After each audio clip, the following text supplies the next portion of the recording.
중심의 시대가 우리에게 펼쳐지기를 원합니다. 오늘 이 말씀은 우리 신앙에 대단히 중요한 시금석이 되어지는 메시지입니다. 사무엘이 엘리압을 보고 마음에 이르기를 여호와의 기름 부으실 자가 과연 주님 앞에 있도다 하였더니 아멘. 중심의 시대를 살아갈 때에 먼저 준비해야 할 것은 내 눈입니다. 여러분, 오늘 여러분의 눈을 놓고 기도하시기 바랍니다. 눈이 초롱초롱할지어다. 눈이 중요해요. 제일 먼저 중심의 시대를 여실 때 하나님이 말씀하시는 것은 무엇이냐면 너의 눈이 달라져야 된다라는 거예요. 사무엘이 보고 마음에 이르기를, 사무엘은 엘리압을 보면서 마음에 이미 마음에 이미 답이 생겼어요. 보자 마음에 답이 생겨진 거예요. 바로 이 사람이야말로 하나님이 기름 부으실 자다. 이새의 첫 번째 아들이죠. 누군지 몰랐는데 보자 그 마음이 생긴 거예요. 여러분, 놀라운 것은 엘리압은 군인입니다. 장수고 어떻게 보면 훌륭한 왕의 제목이죠. 근데 엘리압과 비슷한 사람이 있었어요. 누군 줄 아세요? 사울입니다. 사울이 다른 사람보다 어깨 위에 있더라. 즉 머리 하나가 더 큰 키를 가지고 준수한 사람이었어요. 보자 너무나 모든 백성들이 마음에 들었던 사람이었습니다. 보자 마음이 사로잡히는 거예요. 그런데 하나님은 뭐라고 말씀하시냐면 그가 아니다라는 거예요. 선견자, 사무엘은 선지자, seer입니다. seer, 보는 자예요. 선지자는 보는 자입니다. 믿는 자는 보는 자예요. 그런데 하나님이 보시는 것은 보지 못하는 보는 자가 된 거예요. 우리가 하나님의 사람으로 살아갈 때에 하나님이 보시는 것을 보지 못할 수도 있습니다. 하나님은 내가 보았느니라, 이 16장을 시작하시면서 내가 보았다, 그 가운데 내가 준비했다라고 말씀하시는 거예요. 본다라는 것은 하나님이 예비하셨다라는 의미예요. 그런데 하나님이 보는 것은 이제는 다릅니다. 어떤 기준이 다릅니까? 예전에 왕은 백성들의 기준에서 뽑았어요.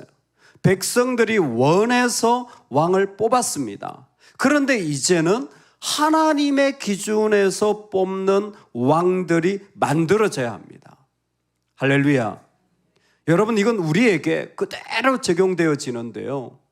여러분, 사람들이 만드는 기준은 가정과 교회에서 없어져야 합니다. 하나님이 만드시는 기준이 우리 가정과 교회와 우리 마음에 채워지기를 원합니다. 사람은 시간이 가면서 기준을 자꾸 만들어요. 사람이 많아지면 규칙을 자꾸 만들어요. 여러분, 회사는 그렇게 하시면 돼요. 근데 하나님의 교회와 가정은 규칙을 없애야 됩니다. 오직 한 가지 기준이어야 돼요. 어떤 기준일까요? 성령의 기준입니다. 제임스 스미스가 아주 좋은 얘기를 했어요. 이 세상을 하나님 나라로 만들어갈 때 인간이 제일 먼저 거치는 과정은 합리화다. 인간이 거치는 제일 첫 번째는 합리화예요. 합리적인 단체를 만드는 거예요. 그건 세상의 모든 나라가 그렇습니다. 그건 하나님 나라가 아니에요. 하나님 나라는 신앙적이어야 된다는 거예요. 근데 제임스 스미스는 뭐라고 말하냐면 신앙적인 것도 하나님 나라가 아니라는 거예요. 신앙적인 것은 모든 종교가 다 할 수 있어요. 자기 종교를 따라. 진짜 하나님 나라의 본질은 사랑이라는 겁니다. 그 기준이 사랑 외에 합리성을 말한다면 그건 세상 나라 만드는 거죠. 그 기준이 사랑 외에 인간적인 믿음을 말한다면 그건 다른 종교적인 걸 만든다는 거예요. 기독교는 그 안에 규칙이 하나인데 사랑이라는 거예요. 여러분, 지금 우리에게 엘리압이 지나갑니다. 아비나답이 지나가요. 쌈마가 지나가요. 7 아들들이 다 사무엘 앞을 지나갑니다. 7 아들이라는 것은 내놓을 만한 아들이 다 왔다라는 거예요. 더 이상 다른 아이가 없다라는 겁니다. 근데 하나님 뭐라고 말씀하시냐면 정작 내가 선택한, 내가 본 그 사람은 없다라는 거예요. 여러분, 우리 눈이 바뀌지 않으면요, 나는 내 할 것 다 했어요. 그런데도 하나님 뭐라고 말씀하시냐면 내가 본 걸 넌 아직도 못 봤다라는 거예요. 내가 보고 있는 걸 넌 아직도 보고 있지 않다라는 거예요. 아니, 다 봤는데요, 다 내놓았는데요. 오늘 우리에게 사무엘이 엘리압을 보고 마음에 이르기를 이라는 이 마음을 오늘 우리의 삶의 자리에 도전할 수 있기를 바랍니다. 하나님의 시대는요, 눈이 바뀌어져야 돼요. 하나님의 시대를 살아가는 사람들은 그 안에 철저히 그 하나님의 기준을 가지고 있어야지, 내 눈을 가지고 본다면 그건 다윗의 시대를 일으킬 수가 없습니다. 오늘 우리의 눈이, 그 눈의 그 관점이, 그 기준이, 그 안에 있는 깊은 자리들이 여러분 철저히 바뀌어지길 소망합니다. 만약 교회가 우리 합리적으로 합시다 한다면 여러분 통곡을 하셔야 돼요. 통곡을 하셔야 돼요. 통곡을 하셔야 돼요. 가정에 합리적으로 합시다. 통곡을 하셔야 돼요. 우린 사랑으로 해야 합니다. 우리는 하나님으로 해야 합니다. 우린 그런 곳을 만들어 가야 돼요. 우린 그런 곳을 지켜내야 합니다. 사람 없어도 돼요. 여러분, 교회가 작아도 돼요. 아무 상관없어요. 이 세상에 필요한 곳은 눈이 바뀌어진 자들이, 그 오직 성령으로 말미암은 그 마음을 지켜내는 거예요. 그래서 하나님이 그 아들들을 보기 전에 사무엘에게 하시는 말씀입니다. 여호와께서 사무엘에게 이르시되 그의 용모와 키를 보지 마라. 너의 눈을 바꾸어라. 내가 이미 그를 버렸노라. 내가 보는 것은 사람과 같지 아니하니. 여러분 잘 기억하세요. 우리가 보는 게 하나님 보시는 게 아니에요. 분명히 말합니다. 내가 보는 게 하나님 보시는 것 아니에요. 사람은 외모를 보거니와 나 여호와는 중심을 보느니라 하시더라. 아멘. 다윗의 시대가 열려질 때 첫 번째는 눈이 바뀌어야 돼요. 두 번째는 중심이 세워져야 합니다. 따라합시다. 중심이 세워져야 한다. 중심이 견고해야 한다. 여러분, 이 은혜가 있기를 축복합니다. 하나님은 분명하게 말씀하시는 거예요. 사람은 합리적인 결정을 따라 선택해 나가겠지. 사람은 이런저런 것을 원하겠지. 그런데 하나님은 아니라는 거예요. 하나님은 그 자리에서 중심을 보신다라는 거예요. 여러분, 우리도 우리의 눈과 자리에 그 중심의 자리가 세워질 수 있기를 소망합니다. 중심이 뭡니까? 그 마음의 비밀이에요. 그 마음의 비밀이 진정성과 순수성으로 만들어진 것을 레브 중심이라고 말합니다. 한 번 더 도전합니다. 그 마음이 하나님을 향한 진정성과 순수성을 가지고 있는 마음. 여러분, 다른 것이 아니라 하나님이 원하시는 것은 그 하나님을 향한 진정성, 끊임없이 하나님을 찾고 끊임없이 하나님 앞에 합당한가 묻는 그 순수성, 그 안에 끊임없이 하나님을 향하여 파고 들어가는 마음. 와, 하나님은 이 모습을 다시 이렇게 설명하셨는데 내 마음에 합한 자. 이 사람은요, 어려움이 생기잖아요. 무슨 일이 있잖아요. 하나님 가슴에 파고 들어가는 거예요. 에휴, 내가 예배하나 봐라. 내가 섬기나 봐라. 이 사람은 그럴 수가 없어요. 오히려 더 그럴수록 하나님께 나아가는 거예요. 하나님, 무엇이 좋습니까? 그 마음이 하나님 쪽으로 더 흘러가는 사람이 바로 중심의 사람이에요. 어떤 일이 있을 때 여러분, 우리는 하나님을 향한 진정성이 우리 안에 가득하기를 주의 이름으로 축원합니다. 어떤 어려움이 있을 때 하나님을 향한 마음이 우리 안에서 흘러져 나오기를 소망합니다. 하나님이 그 마음을 하나님 쪽으로 흘러가는 그 사람을 찾으시는 거예요. 그 사람은 하나님 쪽으로 흘러가기 때문에 은혜의 하나님을 그 가운데 고백할 수밖에 없어요. 여러분, 이게 하나님이 하시는 일이에요. 놀라운 것은 하나님이 사람을 뽑을 때 뭐로 뽑으세요? 너희가 그 은혜를 인하여 믿음으로 말미암아 구원을 받았나니. 하나님은 election by grace예요. 하나님은 은혜로 선택하시는 거예요. 이스라엘을 은혜로 선택했고요. 우리도 은혜로 구원받는 거고요. 오늘 하나님이 누군가를 세웠다. 은혜로 세우신 거예요. 다른 거 아니에요. 그러니까 하나님이 정말 찾으시는 사람은 그 중심의 사람일 수밖에 없어요. 왜? 그 사람은 하나님을 향한 마음이 막 너무 커서 하나님 쪽으로 흘러가는데, 하나님 쪽으로 흘러가 보면 그게 은혜예요. 하나님 쪽으로 흘러가는 사람은 은혜일 수밖에 없어요. 하나님의 은혜의 하나님이시기 때문에. 이사야가 예수님을 표현할 때 예수님을 향하여서도 오실 메시아는 고운 모양도 없고 풍채도 없다고 했어요. 여러분, 예수님도 그 외모나 어떠한 특징이 아닌, 대단한 보이는 어떤 영향력이 아닌, 오직 하나님의 은혜만을 드러내시는 모습으로 이 땅에 오시는 것이었습니다. 다윗의 이 모습은 시간이 지날수록 진해지는 것 같아요. 하나님은 중심을 보신다. 그래서요, 그에게 사무엘이 뿔을 준비해가지고 기름을 붓습니다. 참 아름다운 장면이죠. 하나님이 그에게 하나님의 은혜를 부어주시는 거예요. 그랬더니 어떤 현상이 일어나냐면 여호와의 영이 감동되어집니다.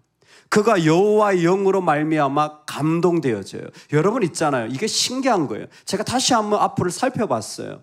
사울을 왕으로 세울 때였습니다. 뿔을 부었어요. 여호와의 영에 감동되었을까요? 안 되었을까요? 감동되었습니다. 사울도 감동되었어요. 다윗도 뿔을 하나님 기름 부으시니까, 은혜를 부으니까 감동돼요. 뭐가 다르지?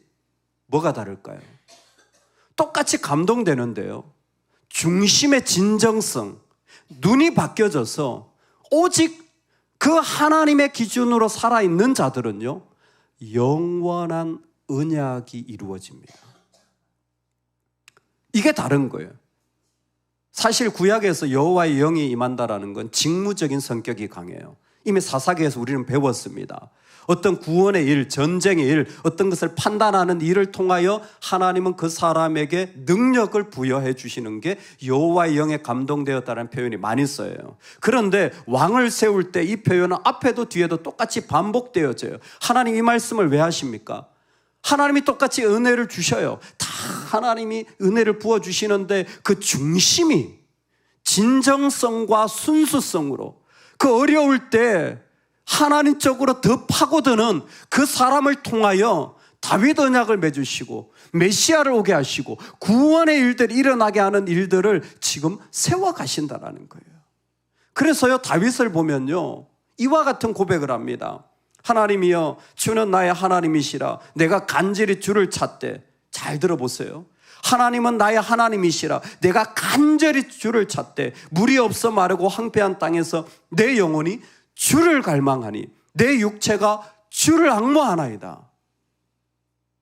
여러분, 다윗의 이 표현을 보면 내가 간절히 주를 찾되 나한테 지금 물이 없어요. 황폐한 땅에 있어요. 그런데 내 영혼은 주를 갈망한다는 거예요. 이게 언제냐면 시편 63편인데요. 사울이 자기 죽이려고 쫓아오는 때예요. 내 목숨이 경각에 달려있는 순간에도 그의 중심에서는 주님, 내 영혼이 저 적으로 인하여 씨름하는 것에 내가 정말 이 사람을 죽일까 말까, 이 사람을 용서할까 말까, 이 사람하고 나하고 어떻게 해야 되나. 우리는 그러다가 인생 끝나는데 다윗의 중심은 뭐냐 하면 그 순간에 내 영혼이 주를 갈망합니다. 내 영혼을 주님이 다 있기를 원합니다. 주의 인자하심이 내 생명보다 나음으로 내 입술이 주님을 찬양하나이다. 와, 소름 끼치지 않습니까? 그 쫓겨나가는 상황, 진짜 물도 없는 황폐한 상황 속에서 내 영혼이 주님으로 채워지기를 원합니다. 하나님 그 중심을 보신 거예요. 하나님 그 중심을 보시는 거예요. 이제는 그 중심의 시대예요. 어느 시대가? 지금이. 여러분, 이 시대에 돈이 없습니까? 물론 돈 없죠. 돈 많은 사람 손 들어보세요. 돈 없어요. 여러분, 건강 있는 사람 없더라고요. 스트레스 다 있어요. 근데 사실 어느 시대보다 부유하고 어느 선배들이 신앙생활 했던 것보다 자유롭고 어떤 때보다 마음껏 예배할 수 있는 시대예요. 사실 어느 때보다 훨씬 많은 도움을 받을 수 있는 시대를 살아가지만 우리에게 없는 건 뭐냐면 이 중심을 가지고 있는 사람이에요. 교회는 왜 이렇게 규칙이 많은지, 무슨 원칙을 그렇게 많이 자꾸 만들고 세우는지,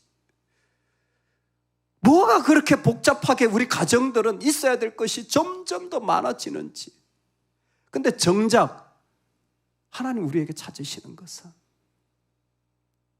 그 쫓겨가는 가운데도 주님을 갈망하고 주님을 찬양하고 기뻐하는 사람인 거예요.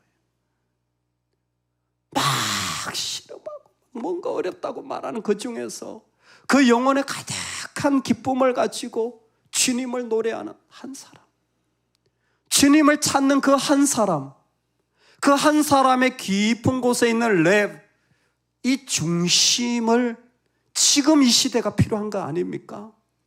지금 이 시대가 가장 갈급한 생수가 이거 아닙니까? 와, 어떻게 당신은 그렇게 기뻐할 수 있나요? 어떻게 엄마는 그렇게 마음이 즐거워? 성도님 어떻게 그렇게 감사가 마음껏 나오나요? 이 상황에서. 왜냐하면 내 안에 바로 주님이 계시기 때문에, 그 중심이 하나님 앞에 있기 때문에.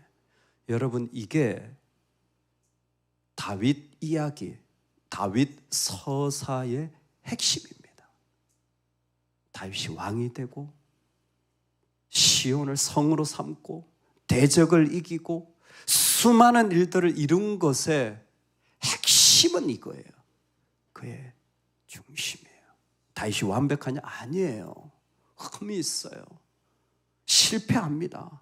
실수도 많이 하는 사람이에요. 숭악한 죄도 저질렀지만, 우리 모두가 그렇지만, 여러분, 우리는 뭘 봐야 되느냐? 그 사람의 진정성이에요. 그 사람 정말 주님을 찾아가는가? 그 사람 그 속에서 정말 주님을 사랑하는 마음으로, 아직 인간이 덜 된 것도 맞고 아직 냄새가 나는 것도 맞지만 우리 모두가 필요한 것은 이 중심인 거예요.